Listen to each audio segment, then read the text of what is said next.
El año pasado recibió la invitación de Naciones Unidas para participar en su sesión sobre la descolonización y su trabajo le ha convertido en una de las voces más reconocidas del movimiento saharaui. Es escritor, analista, cooperante y hoy tenemos la suerte de que nos acompañe para presentarnos su libro, Un viaje a la libertad. Taleb Ali-Salem, ¿cómo estás? Muy bien, muchísimas gracias por la invitación y encantado de estar contigo. Es un placer y tengo que felicitarte porque un tema quizás a lo mejor tan complejo que nos tenemos que retrotraer tanto a la historia, lo cuentas en pocas páginas de manera muy sintética pero muy interesante. ¿Cómo ha sido este viaje propio al escribir este libro? Bueno, ha sido un reto, ¿no? Porque partimos de que yo no soy un escritor como tal, ¿no? Entonces es mi primer intento, ¿no? O mi primera vez, ¿no? haciendo esto.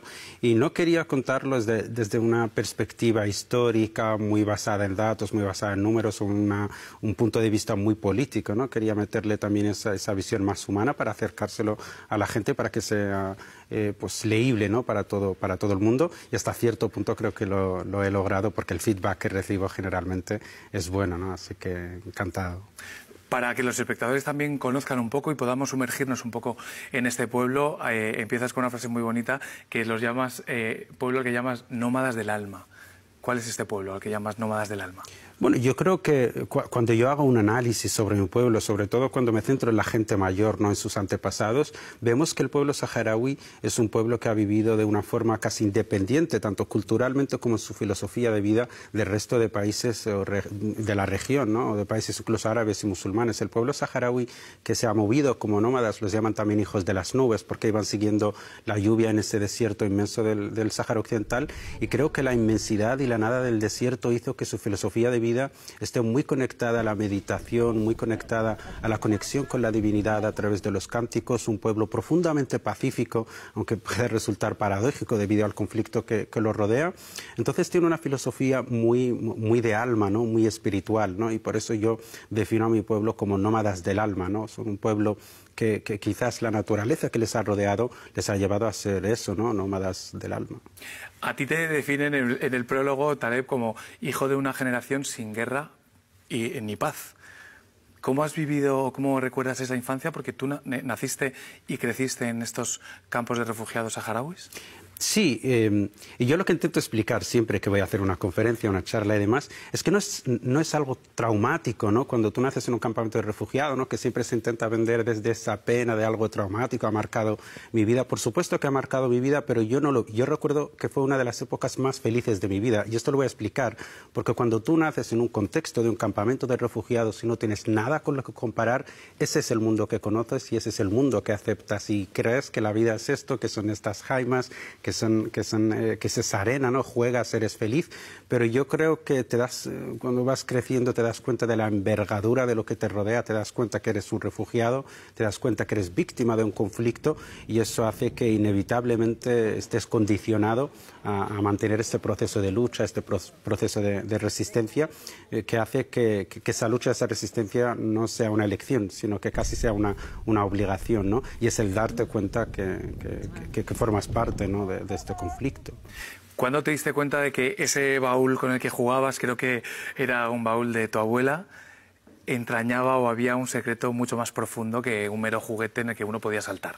Pues fíjate, los baúles de retorno me parece una historia súper bonita y súper también representativa, ¿no? Puede ser un símbolo quizás de ese sueño que tienen los refugiados saharauis de volver a casa, de volver a un Sáhara independiente. En el año 91, cuando se firmó ese alto al fuego entre Marruecos y el Frente Polisario, vinieron las Naciones Unidas con un plan de hacer un referéndum y en 9 meses estaría la cuestión solucionada y el pueblo saharaui podría volver. Entonces se comenzó a preparar esa parte más logística del regreso de los refugiados por fin, después de tantos años, a sus casas, a su tierra, a su hogar, ¿no?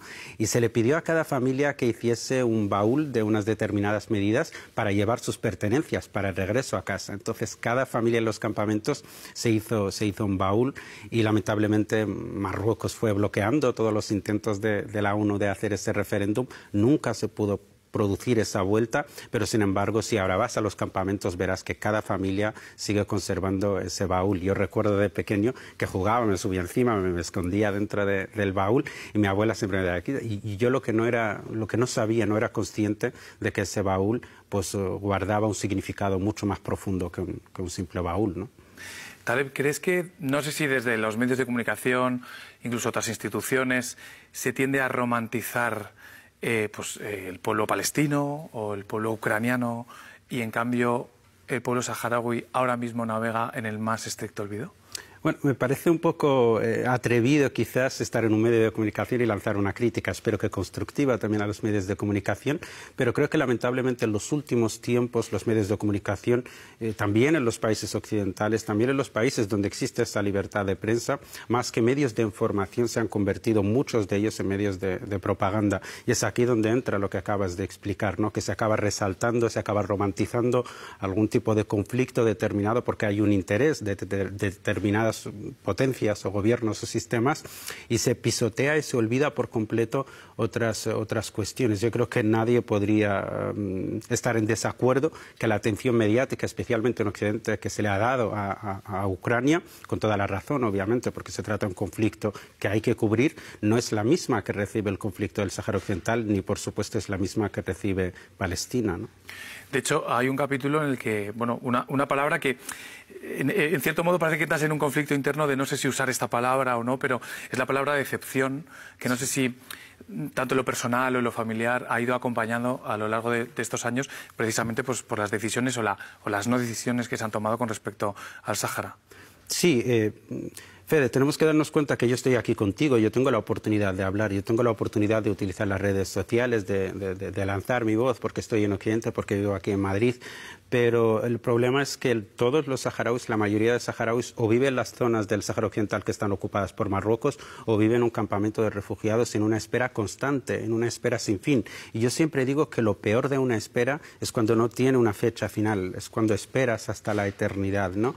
Entonces, especialmente en los campamentos de refugiados, donde no puedes hacer absolutamente nada, los saharauis llevan 50 años esperando a que algún gobierno español decida iniciar el proceso de descolonización, esperando que las Naciones Unidas lleve a cabo ese referéndum que prometió hacer en 9 meses y que nunca llegó a realizar, esperando que Marruecos de alguna vez despierte y decida dejar al pueblo saharaui libre y que exista sobre su tierra, esperando muchas cosas, pero nos fuimos encontrando con la decepción con los políticos españoles, la decepción con la comunidad internacional, la decepción con la ONU. Todo lo que nos rodea es decepción, ¿no? Por eso yo he querido también dedicar una parte en el libro a esa decepción, porque también hemos dado mucho, ¿no? Hubo un proceso de resistencia pacífica en las zonas ocupadas, en los campamentos de refugiados, utilizamos el arte, utilizamos la música, hicimos festivales de todo tipo, en las zonas ocupadas se hicieron manifestaciones, intifadas pacíficas para llamar la atención del mundo, para que se les dé una solución, para que puedan vivir libres sobre un Sáhara libre, y lamentablemente todo lo que nos ha ido rodeando es la decepción. Por eso he querido dedicarle una parte en el libro, ¿no?, a ese sentimiento de decepción, pero sí que es verdad que yo remarco que la decepción es un sentimiento hasta cierto punto natural que tenemos que vivir, y lo que yo hago o lo que yo invito a mis paisanos es que la decepción no se convierta en una rendición, ¿no?, sino que continúe ese proceso de resistencia. Y quizás, Taleb, leyendo el libro, hay una parte también muy interesante, y es el enclave tan estratégico que es esa zona y la riqueza también que esconde, ¿no? Sí, decía un anciano saharaui que nuestra desgracia quizás es el haber nacido en un territorio tan rico. El territorio del Sáhara Occidental es conocido como uno de los territorios más ricos en el norte de África. Tiene el 75%, se conoce que tiene el 75% de reservas de fosfatos de todo el mundo. El fosfato es un fertilizante que se utiliza para la agricultura por parte de casi todos los países. El mar del Sáhara Occidental también se cree que es uno de los bancos pesqueros más ricos del mundo, ¿no? Entonces yo creo que el hecho de que el Sáhara Occidental sea un territorio tan rico es lo que hizo que esté metido en todo este este enjambre, ¿no?, geopolítico de intereses, donde las víctimas lamentablemente son la población saharaui. Hablas de esa característica que acompaña al pueblo, de ese carácter pacífico de tu generación. En el libro hablas de esa revolución contemporánea, creo que la llamas. ¿Hacia dónde va o qué es lo que significa? Me parece una pregunta muy interesante porque muchas veces también pasa con el conflicto palestino, cuando planteamos la cuestión del Sáhara Occidental o la cuestión palestina, también se suele plantear como un todo, Entonces también a mí no me gusta plantearlo siempre desde un victimismo constante, ¿no? Que me gusta hacer crítica a todo lo que somos víctimas que acabo de nombrar, pero también me gusta hacer autocrítica, porque hasta cierto punto también somos víctimas de nuestros propios errores, ¿no? Y el Sáhara, al igual que la causa palestina, no son inocentes internamente de haber cometido errores que también han llevado hasta cierto punto a la situación en la que están. Entonces, en este capítulo, que es la revolución contemporánea, invito también a un ejercicio de autoanálisis, un ejercicio de introspección, para analizar eso en lo que hemos fallado en nuestro proyecto nacional, en nuestra revolución, e intentar subsanarlo, ¿no? Como por ejemplo yo hablo, uno de los puntos más esenciales es permitir un traslado o un traspaso natural en el liderazgo, ¿no?, del movimiento saharaui, y que las nuevas generaciones lideren esa lucha y lideren esa estrategia, lideren a este pueblo para lograr llevarlo, ojalá, a su independencia, a su libertad, ¿no? Un ejercicio, como digo, de crítica constructiva muy necesario. De hecho, también lo llevas a un punto en el que dices que se han avanzado, en cierto modo, se han conseguido cosas, ¿no? Que también forma parte de esa fortaleza, ¿no?, de esos pequeños pasos que efectivamente se van dando, ¿no? Sí, totalmente. O sea, yo creo que uno de nuestros mayores logros es el hecho de haber conseguido sobrevivir a tantas tormentas que nos han rodeado. Recuerda que cuando España abandonó el Sáhara Occidental, entregándoselo a Marruecos y Mauritania, que son las dos fuerzas que ocuparon el territorio del Sáhara Occidental, vinieron con la intención, especialmente Marruecos, de aniquilar al pueblo saharaui. Y Marruecos no estaba solo, Marruecos estaba apoyado por Estados Unidos, estaba apoyado por Francia, y querían realmente aniquilar a este pueblo. Entonces yo creo que ya el hecho de que el pueblo saharaui, una población de menos de 1 millón de habitantes, haya podido resistir a esa ocupación feroz, a ese intento de exterminio, haya podido resistir no solo a Marruecos, sino a Marruecos apoyado por Estados Unidos, apoyado por Francia, ya es un logro, ya es una victoria. Esto sin hablar de que, por supuesto, ha construido en medio de la nada un campamento de refugiados, un pequeño estado reconocido por más de 80 países y demás. O sea, yo veo que, por supuesto, hemos tenido muchísimos logros, pero eso no quita a que todavía, lamentablemente, no hemos cumplido el gran logro, ¿no?, que es la independencia. Claro, eso te iba a preguntar, no sé si es una pregunta un poco naif, pero a medio o largo plazo, ¿realmente tienes esperanza sobre que se pueda conseguir lo que acabas de decir?